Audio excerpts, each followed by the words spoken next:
7:46 a.m. local time. The 22nd of October, 2025, South China Sea. The morning horizon is pale gold, the kind of deceptive calm that makes the ocean look endless and harmless. On the bridge of the USS Higgins DDG-76, the watch crew leans into routine. Coffee cups low chatter. The hum of consoles. Then the radar operator stiffens. New contact. Bearing 275. Closing fast. The captain moves behind the scope. A single green pulse blossoms on the screen. Then another. The contact's vector cuts directly across the destroyer's projected course. No AIS signal. No identification. Within seconds, the room's easy rhythm disappears. Over the speaker, a sharp-accented voice breaks through the static U.S. warship. You are in Chinese waters. Leave immediately. The bridge goes quiet. Outside the South China Sea lies glassy and still. Just beyond the horizon sits Scarborough Shoal, a ring of half-submerged coral claimed by Beijing, Manila, and the sea itself. To Washington, these are international waters. To Beijing, their sovereign territory. Log the transmission. The captain orders. Respond on open channel. Standard phrasing. The communications officer keys the mic. His voice calm, clipped, practiced, unidentified vessel. This is United States warship conducting lawful transit through international waters. No interference required.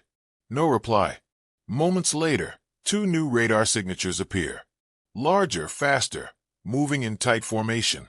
From the starboard bridge wing, binoculars confirm what the radar already knows. Two Chinese Type 052D destroyers. Bow waves cutting white scars across the column C. They're closing at 27 knots. On deck, sailors pause mid-task. You can feel the air change heavy, with salt and tension. Inside Combat Information Center, status boards light up. Every transmission, every bearing, every movement is recorded automatically. Part of the Navy's ironclad rule for these encounters. Warn, document, de-escalate. CPA, the captain asks. Closest point of approach 1. 2 nautical miles and shrinking. The navigator replies, that's too close for comfort.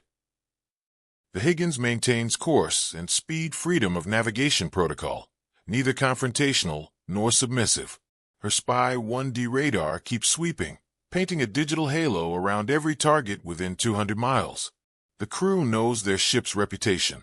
An Arleigh Burke-class destroyer, 155 m of steel and precision, packed with more firepower than most nations' entire fleets.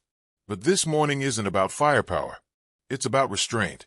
Outside, the first Chinese destroyer slides into view, its gray hull throwing light off the waves. Through binoculars, you can see sailors lining the rails, cameras pointed straight at the Higgins. Their wake foams in parallel. A deliberate show of control. Bridge to combat. Maintain MCON3. Record all emissions. Electronic warfare confirms faint radar pings from the Chinese ship's surface, search mode only. Not yet. Fire control. A warning tap, not a strike. Then over the radio again. U.S. vessel, you are intruding into Chinese waters.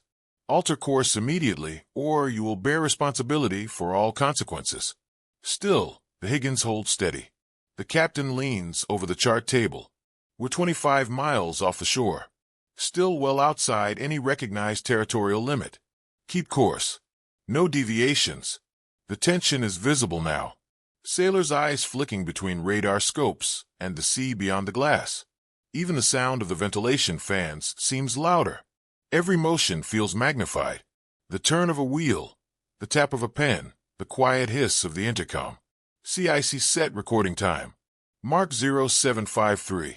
Flag all transmissions for intelligence review. A petty officer nods, typing. Beyond the bridge windows, the Chinese destroyers have matched speed exactly. They're close enough that you can see the sunlight glint off their hull numbers. No weapons are manned, but their intentions are clear pressure by proximity. Inside the Higgins, discipline holds. No raised voices, no sudden moves. The crew has rehearsed this hundreds of times. Each log entry, each radar sweep, each unreturned hail is part of a larger picture proof of professionalism under provocation. At 7:58 a.m., The captain steps to the window, watching the two warships ghosting alongside his destroyer. "Keep recording," he says quietly. "Let them make the next move." The radar keeps pulsing. The ocean stays calm. But in the silence between transmissions, everyone on board knows exactly what this is. A contest of will fought, not with missiles, but with patience. And somewhere beyond the reef line of Scarborough Shoal, the world's next maritime confrontation has just begun. 8:09 a.m. local time, South China Sea. The ocean mirrors the sky blue, calm, deceptive. But the radar picture tells a different story. Two Chinese Type 052D destroyers have moved into a flanking formation, one off the Higgins' starboard quarter, another drifting forward of her beam. They're boxing her in a slow, deliberate maneuver known in naval terms as a shadow escort. Inside the Combat Information Center, the air hums with restrained focus. The displays glow green and amber, dozens of targets tracking simultaneously. Voices are low-clipped. Every data point speed-bearing range is logged and cross-checked. Contact Red 1 now holding at 600 yards, reports the Surface Watch. Red 2 closing 300 yards and narrowing. Copy that, replies the Tactical Action Officer. Maintain course. Log all movements. The captain stands at the center of the bridge, arms folded, eyes locked on the digital sea. No deviation. We stay predictable. Outside, the Chinese destroyer Han looms, so close the crew can make out her deck markings and hull number. Her twin Type 730 CIWS turrets track in idle rotation, silent but visible enough to send a message. A second transmission crackles through Mandarin-accented and stern U.S. warship. "You are violating Chinese sovereignty. Turn away immediately." The Higgins answers once calm and rehearsed. "This is United States warship conducting lawful transit through international waters under international law. We intend no harm and will maintain our course." Then silence. No aggression. The sea between the ships turns white from propeller wash. Each vessel adjusts fractionally to maintain separation without collision. On radar, the CPA closest point of approach drops below 500 yards. For destroyers moving at 20 knots, that's a knife's edge. On deck, sailors man observation posts. Cameras are rolling. The ship's SLQ-32 electronic warfare suite detects intermittent radar sweeps low-power fire control testing from the Chinese side. Not enough to trigger countermeasures, but enough to raise every heartbeat aboard. The executive officer leans toward the captain. "They're painting us, sir." Short bursts. "Record it," the captain replies. No reaction. To an untrained eye, the Higgins looks motionless. In reality, she's performing a delicate ballet of micro-corrections, 1 or 2 degrees on the rudder, fractional throttle changes to keep the formation stable without appearing evasive. Her Aegis Spy 1D radar maintains lock on all nearby contacts, ready to shift from surveillance to defense in milliseconds if a single hostile signal appears. Overhead, the Seahawk helicopter sits fueled on deck, rotors still tied. Its crew waits in the ready room, headsets on. If things turn sharp, they'll be airborne in less than 3 minutes. At 8:21 a.m., the Chinese ship astern surges forward, cutting closer than ever before, less than 300 yards. The wake from her bow sprays across the Higgins hull. Bridge CIC contact Red 2. Crossing CPA 280 yards closing. Helm 5 degrees port. The captain orders quietly. Maintain speed. The destroyer tilts slightly, slicing a clean arc that widens the gap by just enough. The maneuver looks effortless. It isn't. One wrong calculation and $2 billion worth of steel could collide. On the Chinese deck, sailors film the scene. A red flag flutters above them. The intent is obvious propaganda material to show the world an American destroyer backing down, but the camera doesn't catch the truth. The Higgins hasn't changed course. Only the angle of the sea makes it look that way. Inside CIC, the electronic warfare operator calls out, picking up encrypted chatter between Red 1 and Red 2. Short bursts, no translation yet. Keep recording, the TAO answers. We'll sort it later. Minutes stretch like hours. The tension isn't cinematic. It's surgical. Every sailor knows the rules of engagement by heart. Weapons tight. Respond only to direct hostile intent. One wrong decision here could ignite a regional crisis. Then it happens. The Chinese lead ship veers slightly starboard, cutting closer, just a few hundred feet away, before leveling off. Its engines thunder through the water like distant drums. The bridge windows on both vessels reflect each other's crews.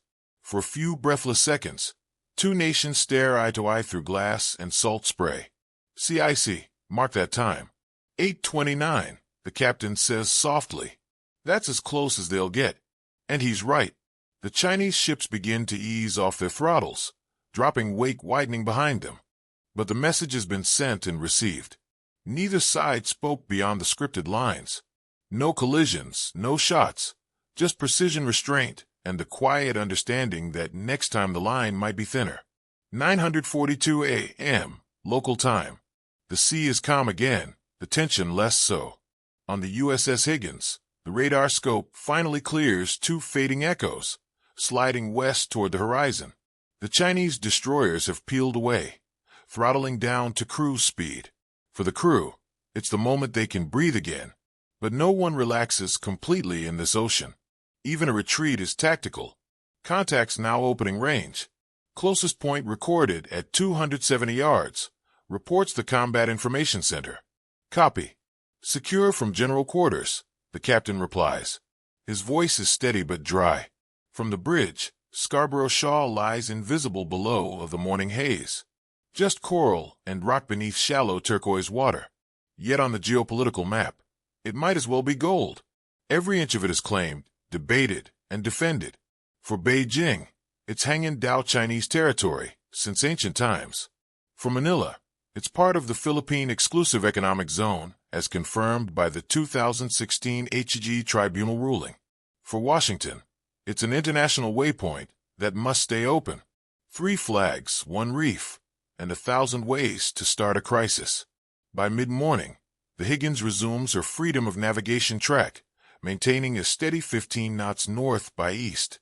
The logs are sealed, data exported, and every second of radar and radio recording encrypted for review by U.S. Indo-Pacific Command. The ship's intelligence officer marks the encounter as routine shadowing. No incident, but everyone aboard knows that's only technically true.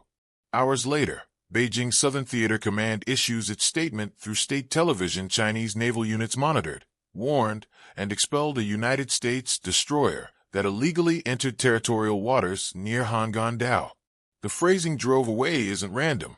It's crafted for domestic broadcast, firm triumphant face-saving. Footage isn't shown, but the message is clear. The party protects its sea. In Washington, the Pentagon fires back with equal precision. USS Higgins conducted a routine freedom of navigation operation in accordance with international law. No unsafe or unprofessional interactions occurred. Each word is calibrated, routine, lawful, professional. A linguistic firewall against escalation. For media outlets, the standoff becomes a headline, then a symbol.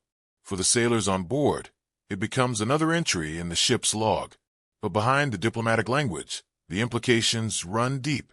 This was the first time in 6 years that a U.S. destroyer sailed directly within 12 nautical miles of Scarborough Shoal. It wasn't random timing.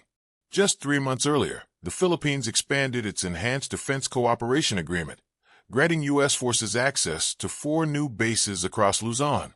China's response was immediate. More patrols, more law enforcement operations, and more Greyhound warships showing the flag. The Higgins encounter fits perfectly into that pattern. It wasn't combat. It was calibrated signaling. Every maneuver, every transmission, even every silence had purpose. For Beijing, it demonstrated control. For Washington, it asserted freedom. And for Manila, watching from the sidelines, it meant reassurance that America still sails where it says it will. Back on the Higgins, the crew gathers for debrief. The atmosphere is disciplined, not triumphant. They know this playbook by heart. Document, analyze, prepare for the next run. The electronic warfare officer lists each radar ping from the Chinese ships. The intelligence chief tags the data packets useful for future encounters. The ship's log notes no injuries, no damage, no deviation, just professionalism under pressure. Still, the questions linger. How close can two rival navies operate without a single mistake? And how long until one of those routine passes stops being routine? Outside the sea, glitters indifferent. The Higgins cuts through the swell white spray, curling off her bow engines, humming a low, steady rhythm. For now, peace holds. But beneath that peace, the contest continues. Satellites tracking holes, aircraft shadowing patrols each side, mapping every move the other makes. The South China Sea has become a chessboard where the pieces are steel and the rules are rewritten every day. In this game, victory isn't about who fires first. It's about who keeps sailing when the other side blinks.